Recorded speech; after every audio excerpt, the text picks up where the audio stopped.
Before we begin, I want to make one thing clear. I am not suggesting that these characters are 100% like Jesus or even close to him. What I'm doing is breaking down characters that the writers clearly took inspiration from Jesus and who have certain Jesus-like elements within their stories. I just wanted to make that clear before we begin. Now let's get right into it. What's the S stand for? It's not an S. On my world, it means hope. Now, Superman is probably the most popular Jesus-like figure on this list. His core character already has glaring similarities to Jesus. Jesus is God's only son and was sent from heaven to save humanity. You can draw a comparison to Superman being his father's only son and being sent from his planet Krypton down to Earth. Now, he wasn't specifically sent here to save humanity, but that's ultimately what he ends up doing time and time again. To add to this, Superman's father himself said that he will be a god to humanity, practically hitting us over the head with the comparison. Then you have his personality. Clark Kent is supposed to be one of the most pure-hearted characters in the entire DC universe. He helps not only people, but animals too, plus his suit's emblem literally represents hope. In nearly every single Superman movie, filmmakers include various forms of symbolism that further connect him to Jesus. Most notably in 2013's Man of Steel. The biblical references are countless in this movie. For example, Clark Kent is 33 years old when he begins his public role as Superman. This matches the traditional age of Jesus at the start of his ministry and crucifixion. Then you have this scene, where Clark sits inside of a church speaking with the priest about whether he should reveal himself and if humanity is ready for him. Behind him is an image of Jesus. Zack Snyder intentionally places them side by side, visually drawing a comparison between the two and their willingness to sacrifice themselves for humanity. But one of the most obvious examples of the writers taking inspiration from Jesus is the multiple shots in the movie where Superman is left with his arms spread out just like how Jesus was on the cross. Lastly, in Man of Steel, Superman willingly surrenders himself to mankind in order to protect them. And as we all know, Jesus allowed the Roman soldiers to arrest him and crucify him in order to save humanity. Superman also dies protecting humanity, only to get resurrected later, and overall, there's just so many examples of Superman portrayed as the savior of humanity. In Zack Snyder's Superman movies, you can barely go 20 minutes without seeing symbolism like this. In your world, I have another name. You must learn to know me by it. Whereas Superman is the most popular Jesus-like figure, Aslan from the Chronicles of Narnia is probably the most obvious and on the nose, considering he practically says it himself in the clip you just saw. First of all, Aslan's father is the Emperor over the Sea, the High King and creator of Narnia. This is a very obvious parallel to God the Father, with Aslan himself representing Jesus. Furthermore, Jesus is referred to as the Lion of the tribe of Judea in the book of Revelation 5:5. Do not weep. See, the Lion of the tribe of Judea, the root of David, has triumphed. He is able to open the scroll and its 7 seals. And as we can all see, Aslan is literally a lion. If we just look at Aslan's death scene, it's practically a mirror of Jesus' crucifixion. Aslan willingly sacrifices himself, but before he is killed, the White Witch has his mane shaved, muzzles him, and publicly humiliates him, only to be resurrected after his death. This is a very obvious parallel to Jesus' crucifixion,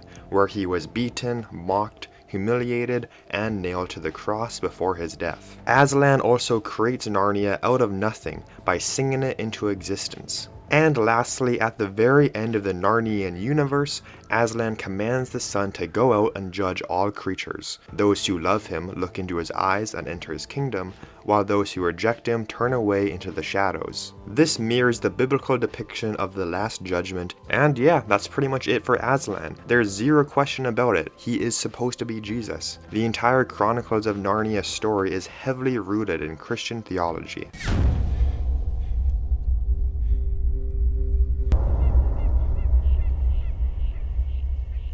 Even though Lost ended 16 years ago, it's still one of my favorite shows, so I feel inclined to warn you, there will be spoilers for the show in this section of the video. Jack Shephard is a much more subtle Jesus-like figure, one you probably wouldn't notice unless you really dive deep into the story, and that's exactly what I did.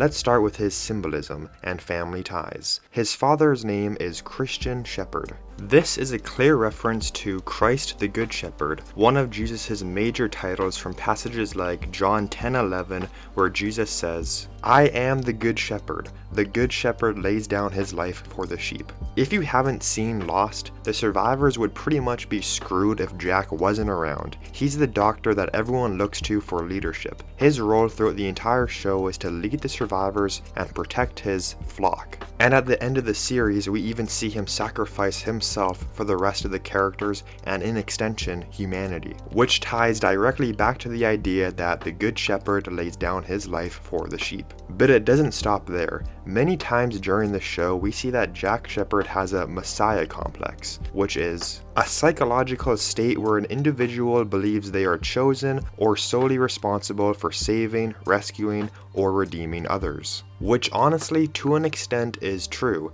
At the end of the show, he's chosen to become the protector of the island, but even before taking on that role, he's performing what could be seen as miracles throughout the entire show. He manages to perform a surgery that heals a woman who was just in a serious car crash. The chances of her ever walking again were practically impossible, but he pulls it off. And he does something very similar with John Locke in season 6. The very last parallel between Jack and Jesus Christ comes during the final fight. Jack is stabbed in the exact same spot where the Roman soldier pierced Jesus with a spear while he was on the cross. Now, if you still think all of this is a bit of a stretch, Lost literally ends with all of the main characters gathering in a church before moving on to heaven. So in my opinion, that highly intentional biblical imagery makes it pretty clear that the similarities between Jack and Jesus were intentional. The writers of Lost also loved hiding deeper meanings in their characters' names. Literally 90% of the characters have names inspired by philosophers and biblical figures. You're too smart for me, sister. I guess I'm afraid. Even though Arthur Morgan is by far the most violent character on this list, he does have a lot of symbolism towards Jesus. As we all know, Jesus died on the cross to save humanity from its sins. And in the good ending of Red Dead Redemption 2, Arthur Morgan sacrifices himself to save the people he loves, John, Abigail, and Jack. Of course, Arthur Morgan knows he's going to die from tuberculosis, but his decision to stay behind and sacrifice himself comes purely on wanting to make sure they escape. There was no vengeance left in his heart. He didn't want to stay behind just so he could kill Micah. At this point of the story, he has only one goal: save the people he loves. But Arthur's similarities to Jesus doesn't stop there. Before his death, Jesus traveled from town to town, performing miracles and helping those who were weak, poor, and in need. In Chapter 6 of Red Dead Redemption, this is practically exactly what Arthur Morgan does. He repeatedly finds people at some of their lowest points in their lives and chooses to help them.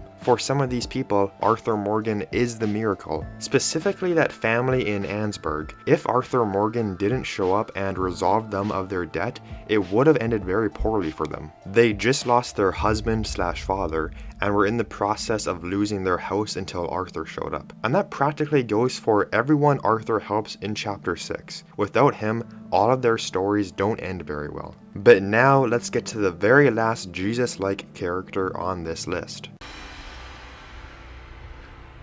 I know Kung Fu. Show me. Neo is called the One, the special savior that everyone was waiting for, which could be seen as a comparison to Jesus Christ since he's humanity's savior. But now let's talk about the prophecy of Neo. Morpheus says a man was born inside the Matrix who could change it. He freed the first people, died, and the Oracle said he would come back to destroy the Matrix and free everyone. This is like the prophecies about Jesus the Messiah. Morpheus believes in Neo, prepares the way for him, and baptizes him with the red pill. Neo also forms a small group of people that could be seen as his disciples. And in all of the Matrix movies, we see Neo perform miracles that Jesus is also capable of doing. For example, He brings Trinity back to life after she has died. He also helps people see the truth and escape the Matrix, just like how Jesus can open people's eyes spiritually. And just like practically everyone on this list, he sacrificed himself, but then later got resurrected and became stronger than before. Overall, throughout all of these movies, it's very clear they took heavy inspiration from the Bible. And with everyone I talked about on this list, chances are I missed something. Some of these characters have a lot of similarities and it's very hard to gather up all of them. But let me know in the comments down below, are all of these characters valid Jesus-like characters, or did I miss the mark on a few? And if you've made it this far, please consider leaving a like and subscribing to the channel for more content like this. If you want to see more videos by me, I have a lot, so go check those out. I'll see you guys in the next one. Goodbye.